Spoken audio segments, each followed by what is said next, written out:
గుడిలో శటగోపం ఎందుకు పెడతారో తెలుసా?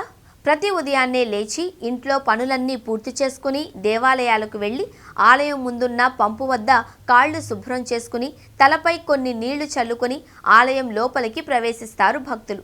ఇక ఆలయం లోపల ముందుగా గుడి చుట్టూ ప్రదర్శనలు చేసి గర్భగుడి వద్దకు చేరుకుని ఆలయ అర్చకునిచే ప్రత్యేక పూజలు నిర్వహించుకుంటారు. పూజల నిర్వహణ సమయం అర్చన చేసి హారతి ఇస్తారు పూజారి. అలాగే తీర్థప్రసాదం ఇచ్చే ముందు భక్తుల తలపై శటగోపం పెట్టి ఆశీర్వదిస్తారు ఆలయ పూజారి.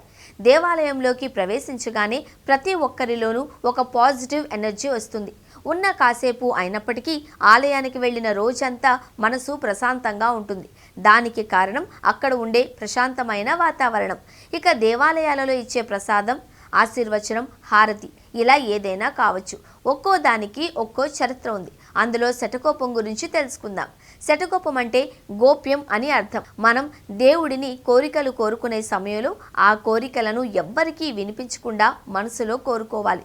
శటగోపం తీసుకునే సమయం తలొంచి తీసుకోవాలి. ఎందుకంటే మనిషిలో ఉండే క్రోధం, మోహం, లోభము, మదము నుండి దూరంగా ఉంటామని, దేవుడు ముందు తలొంచి తీసుకుంటున్నామని అర్థం.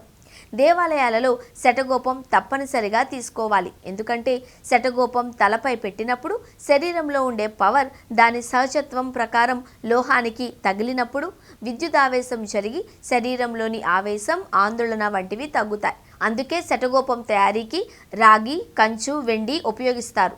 తప్పనిసరిగా శటగోపం పైన విష్ణువు పాదాలు ఉంటాయని పూజారి రుద్రభట్ల శ్రీకాంత్ తెలిపారు. చూశారుగా, ఇది దేవాలయాలలో శటగోపం పెట్టడం ద్వారా జరిగే ప్రయోజనాలు. అందుకే దేవాలయాలకు దైవ దర్శనానికి వెళ్ళినప్పుడు తప్పనిసరిగా శటగోపం పెట్టే వరకు వేచి ఉండండి. దాని ద్వారా వచ్చే ప్రయోజనాలను పొందండి.